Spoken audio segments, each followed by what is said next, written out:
In this video, we're going to build on the last video that my brother Yanni did, which was called Golfer's Elbow, the 7 steps to overcoming elbow pain. So I'm going to go a little bit further. We're going to look at some intermediate, that was all beginner stuff. We're going to go into some intermediate movements now. So the first thing we're going to do is I'm going to give you guys some different tools that you can use for tissue remodeling. So in the first video, I showed you all of the wrist strengthening and the wrist stretching exercises. I'm going to now show you some things that you can do with some tools to really break down the muscle adhesions in there and help to get the blood flowing and help to eliminate the waste products. So I'll get Lee to come in and help me here. So these things are called Voodoo floss bands, so they're unreal. And what we're going to do, I'll talk about what it is while Lee does it. I really think that you need a friend to help you with this, but what we're going to do is we're going to take the wrist into full extension and lock the elbow out, and what that's doing is stretching the forearm flexors, which are the muscles that we've got problems with here. So let's go, Lee. So we're stretching them as much as possible whilst Lee puts this on. Now the tighter you can do this, the more rewarding it is, but when you start, so you can give it a bit more than that. When you start, you don't want to go too tight. I like it pretty tight because I've done this quite a few times before.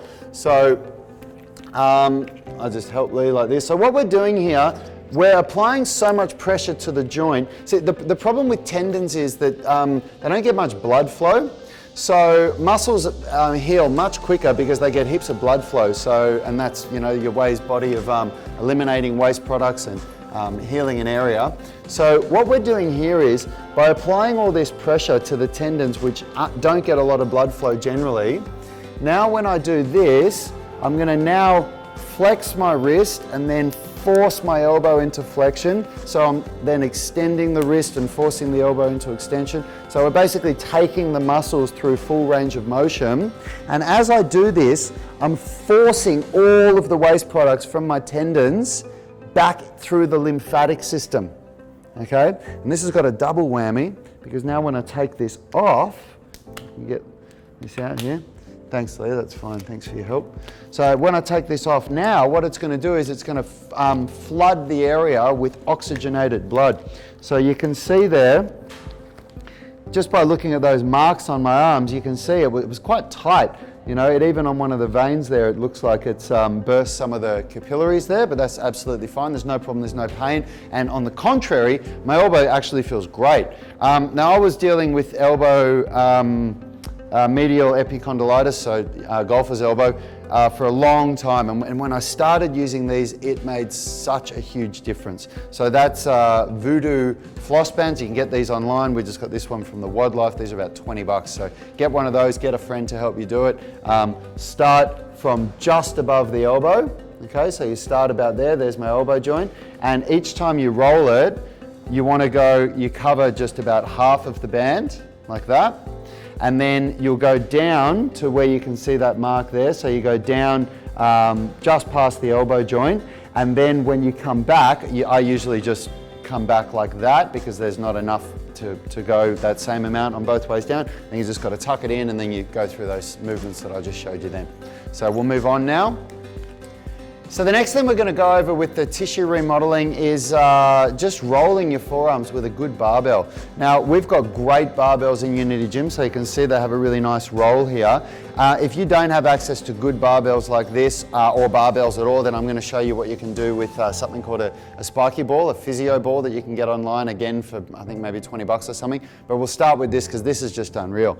So what I do is I just apply pressure with my arm that I'm not rolling because you want to try to keep the muscles in this arm relaxed. So if you're pushing down with this arm, it's kind of counterproductive. So I put my weight on here and then I'm just going to roll up to the elbow and really apply pressure as I roll down, back it off as I come up because I'm trying to force the blood and the waste products back through my system. I don't want to force them away from my system by rolling that way. So I'm rolling towards my heart, okay? And I'm just going to change the angle, so I'm going to do all different angles. Do not, whatever you do, roll over that bone right there, the bottom of the ulna. You're just going to be in a hell of a lot of pain if you do that. So you want to just make sure that you're pushing, rolling up. You can't really see what I'm doing here, but I'm really forcing down with this arm, okay? and rolling up towards my elbow. If you find a spot that's sore, just hang on it for a little while. And then what you also want to do is you want to do the extensors as well. I'm a big believer in always training agonists and antagonists, so opposing muscle groups. So for here, I just push this against my body and then go up and down like this. So my arm's actually doing nothing here. I'm just going up and down. And there's a couple of different areas that you want to do here. So one is that you want to go from the wrist right up here, but the other one is you want to get this brachioradialis here, the really big muscle that you can see that crosses my forearm there. That one can be really tight, so you've got to change the angle and just work up the top there. So that one you can roll over the elbow joint on that one because that muscle does cross the elbow joint. So yeah, that's tissue remodeling using the barbell. So now I'm going to show you how to do it with a spiky ball. So this is a spiky ball or a physio ball. You can, if you just Google these online, there's so many different types of them. This is a slightly bigger one that's a little bit firmer, but you can get smaller balls that have no spikes. There's all different kinds out there. And these are absolute gold. You can use these for so many different things, but these have been really, really useful for this.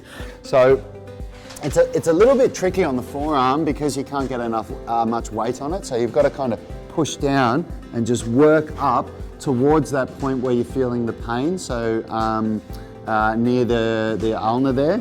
And you want to, again, don't roll over the bone, but you can really just get in there and work that point where you're feeling the pain. Okay?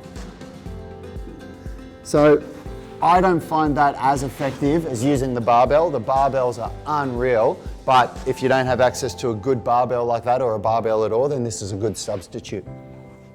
So the next thing we're going to do with tissue remodeling is we're going to use a kettlebell here. Now this is something that I experimented with myself because I was just thinking, how can I get the same kind of pressure, you know, on my forearms that a masseuse is doing for me.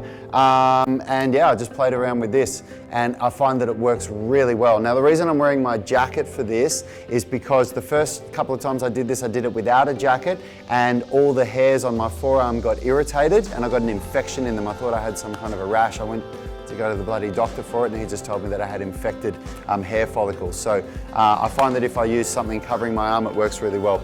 So we're going to start on the flexors, okay? So what you're going to do, as you get better, the heavier, as you become more tolerant to what you're doing here, you always start light and see what your body can handle.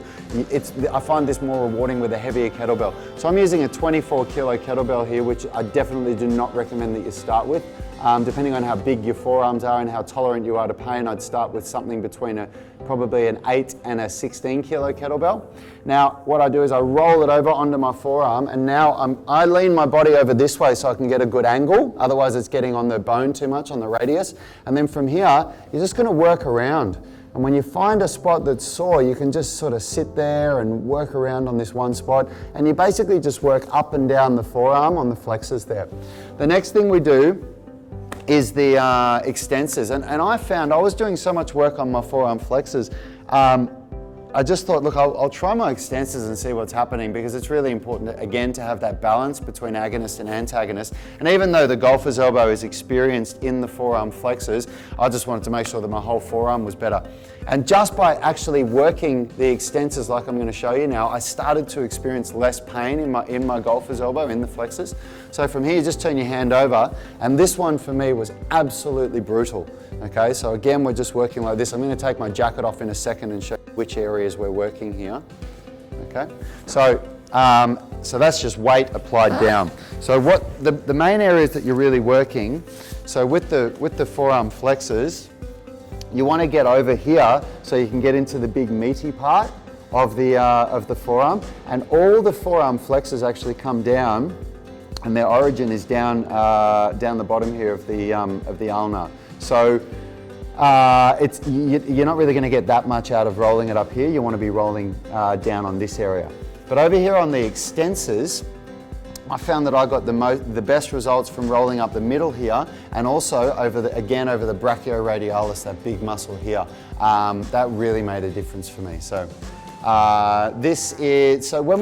when I'm talking about tissue remodeling, what we're talking about more is just trying to remove adhesions. So, you know, part of the pain that you'll feel from golfer's elbows from muscle adhesion. So your muscles all crisscross over each other, and normally when they contract and relax, they slide over each other like that. But when you get muscle adhesions, they become locked, and that's part of it. And that's what ART, active release techniques, that Yanni was talking about in the first video.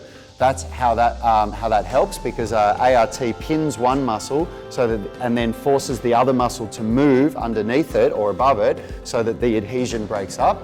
So what we're doing here is a little bit of self-manipulation on all of these things that we've done so far to release those adhesions. The Voodoo bands, I would recommend, if you've got the time, you can go through this series like, you start gently, but you can do this daily. It's really good. And as long as you don't go too hard, if you feel pain when you do it tomorrow, then just stop. Of course, you always use pain as an indicator. If it hurts, just stop it for a little while. But the Voodoo bands at the start and the Voodoo bands at the end are really good. It's gold to do those, to flush that area first, get some flow in the tendons before you do all of this, and then at the end again as well. So guys, just a little disclaimer, I should clarify, when I just said they're always use pain as an indicator, I do not mean go to a point until you feel pain. I should be clearer by saying use discomfort as an indicator. And what I mean by that is, if you do this one day, or these exercises, and it feels great, and then the next day you do it and it's feeling more painful or more less comfortable, then just stop it for a day or two. When I say that I do this, that I've found that I do this stuff every day, I've worked up to this over months and months. So work up to doing it every day, but maybe when you start, do it every second day and see how that works for you. And if it still causes you discomfort so if you do it on Monday, then you do it again on Wednesday, just try doing it twice a week and see how that works. But try Monday, Wednesday, Friday if that's okay for you. Try Monday to Friday, let it rest on the weekend. And just like anything, use progressive overload. Start lighter, start softer, and gradually increase. Don't try to go from 0 to hero. To overcome golfer's elbow, a great coach that Yanni and I worked with once, Ian King, he said to us, if it took you a year to develop it, it's going to take you a year to get over it. So don't be trying to get over something that took you 3 or 6 months to develop in a week. It's just not going to happen. You've got to take the time. So now we're going to move on to some more advanced movements here. We're now going to continue off from where Yanni finished in the last video that he did. So basically Yanni finished off with some passive hanging drills, and then he moved on to deadlifting, which was really what Yanni calls the godfather of strength training movements for golfer's elbow. So just to remind you, you really want to make sure that you've nailed all those steps that Yanni had, the 7 steps in that video before, finishing with being able to just do a passive hang like this on some rings with your feet on the ground. So I've got this at a height when my body is supported, and I'm just going to hang like this. And you want to be able to do this for 30 seconds without any discomfort, because what I'm going to show you now is a more aggressive version of that. So we're going to come to the bar now, and we're going to do a passive hang on a bar. So we're just going to get up here, okay, keeping the arms about shoulder width apart, and my feet aren't touching the ground here, and my entire body is relaxed.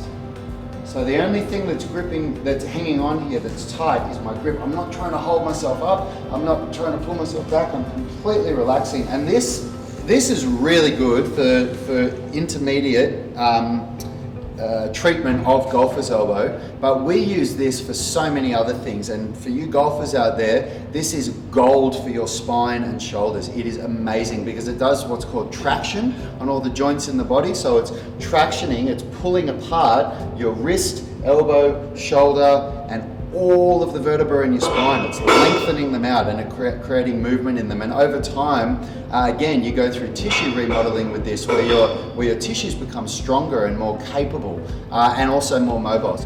The passive hang is also really, really good for those of you that don't have the skill to deadlift. Deadlift requires skill, so that movement, the deadlift movement that Yanni showed in the last video, you do need to know what you're doing, or you can cause yourself some nasty lower back injuries. So make sure you know what you're doing with a deadlift, otherwise you can do a passive hang. Now the next thing we're going to do is an active hang, and I'm going to turn around for this one. And what I want you to notice is all I'm doing is that my scapula, my shoulder blades are going to depress and then elevate without bending my elbows. So if you just watch this.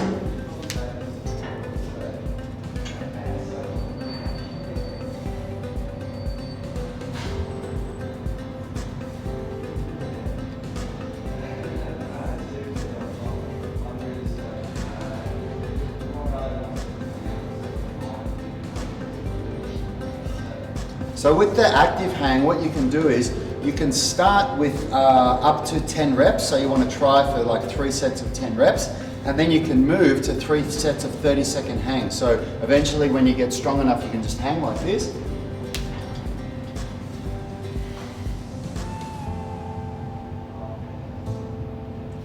So up to 30 seconds, that obviously requires a lot more strength, so try to develop those reps first in the active hang.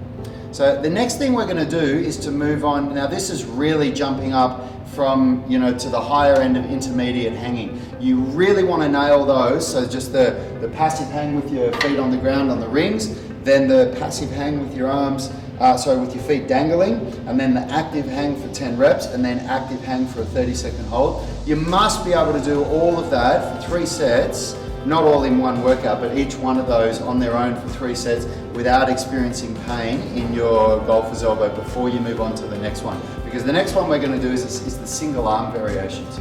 So the first one is just a single arm passive hang. So your body will unravel a bit and you'll get to a point where you're just hanging. This is way harder, and I mean obviously I'm holding twice my body weight on there. Twice the body weight that I'm holding when I do 2 arms, so it's literally twice as aggressive. Okay, so then I'll do my other side of course. And once you can do that for, I'd probably say 3 sets of 20 to 30 seconds, then you can move to a single arm active hang, and this is really taking it up a notch here. Okay, so from here,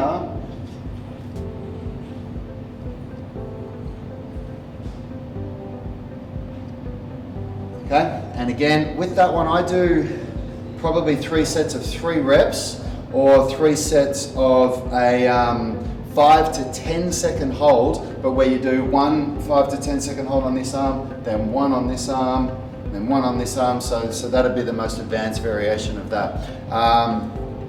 That in terms of hanging for the intermediate level, those are the real gold ones. So you've moved from the beginner passive hang right through to an intermediate single arm active hang. Okay, so now we're going to move into some strength training movement.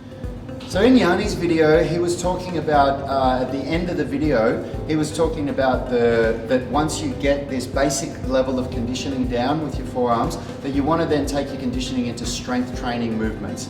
And Yanni showed the deadlift, the godfather of strength training movements, but I'm going to show you some specific upper body movements, and we're going to talk about the importance of push-pull. So you need to understand the importance of training agonists and antagonists, so opposing muscle groups.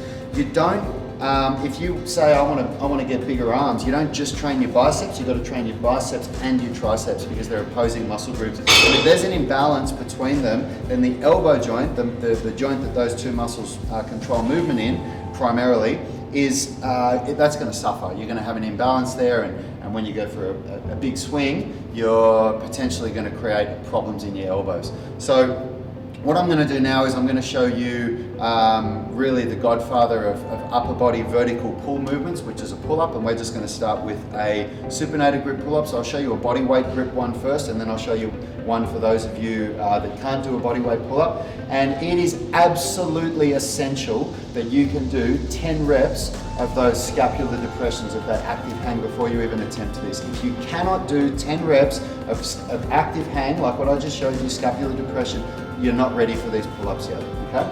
So from here,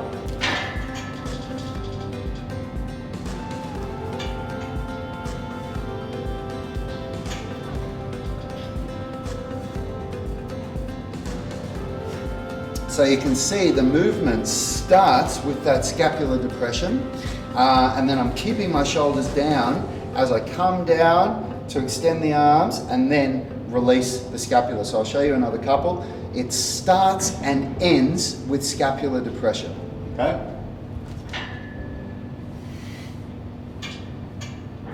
I want to show you the most common mistake with pull-ups, which is that people don't get that scapular depression, and when they get to the top, their shoulders are pulling forward like this, but they're not getting this shoulder movement linking together. So from here, carry up. Just try to get their chin above the bar like that, and that is not a rep. That is no rep. you need to be able to have your shoulders down and at least get the bar to mid-neck. To your chest is best if you can get there, but that's okay, that's pretty hard. So as long as you can get the bar to mid-neck with your shoulders down, that's counted as a rep. Now, if you can't do bodyweight pull-ups, which to be honest, most people can't, then these bands are golden. This is the lightest band, you'll need something thicker than this, okay? But what you do, you get a step, so if you have a step here, I'm just going to show you from here, because this is a light band, but if you have a step that you stand up on, okay, and then from here, you just cross your foot over, and this is now assisting my pull-up, okay? When you come out, because these are so strong, you've really got to make sure that you're gentle with it when it pulls out. Now, this one doesn't provide much resistance. They gradually get thicker, and you can go online and different companies will sell a set of these where you have 3 different thicknesses. You'll have this one, then a slightly thicker one, and a slightly thicker one. And that'll cost you about 80 bucks or 90 bucks. And that is a really good investment for you if you don't want to get a membership at a gym, so that you can just get yourself a bar in the park and you can learn how to do pull-ups. So you can get these online. There's a company that we like to use called Rogue.com, and you can get them in a set of 3 of them. It's the most commonly sold set, where you'll have this one, then you'll have one that's slightly thicker and one that's slightly thicker. And you can use combinations of them. You're not restricted to one of them. You might need, a lot of people need to use all 3 of them when they start. But yeah, that's a really good way to help you to develop pull-ups. And what you want to do is, you want to try and get yourself up to about 8 pull-ups where you're doing really good technique, and then you reduce the resistance. So you drop the bands down, and you might only now be able to get 3 or 4 pull-ups, and then you work on that until you can get up to 8, and then you reduce the resistance, and you keep going until you get to body weight. There is a lot involved in doing pull-ups, but that's a really basic introduction to how to do it. So now we're going to go to just the most basic vertical push movement to offset. So we're doing the agonistic movement, the antagonist movement to the vertical pull. So now I'm just going to show you, this is just a basic dumbbell overhead press. So we're just going to keep a neutral grip like this, so we don't want to go into pronated grip just yet. So a neutral grip, elbows in, engage your stomach muscles. So if you look at my core, I'm going to engage my core so that I keep my spine nice and straight, and then we're just going to push straight up and straight back down like this. Up and control it on the way back down. It's a very basic movement. You just need some dumbbells for that. In my experience, where I've suffered the biggest problems is when I've tried to just focus on one thing, and I thought, okay, I've got a problem in this area, so I'm going to make that better. And then that creates other problems down the road. So this is why I'm showing you all this agonist and antagonist movements. Even though you're watching this video because you're getting pain here, it's really important to look at your body as a whole, as an organism, and as an interconnected unit. And for me, when I started to do that, all of these little problems started to go away, and I started to see some really good results in my own strength and mobility, and in reduction of pain of chronic injuries from back in the day. So I know that you guys are watching this video again because of pain here that you feel when you're swinging a golf club, or when you're hanging from a chin-up bar, or doing weightlifting. But yeah, this is why we're showing you this agonist and antagonist. So that's what we call a vertical push and pull. We've just done that. And now we're going to do what's called a horizontal push and pull. And I'm just going to show you really basic versions that you can do with gymnastics rings, because we've already showed you some gymnastics rings movements. So I'll just set this up now.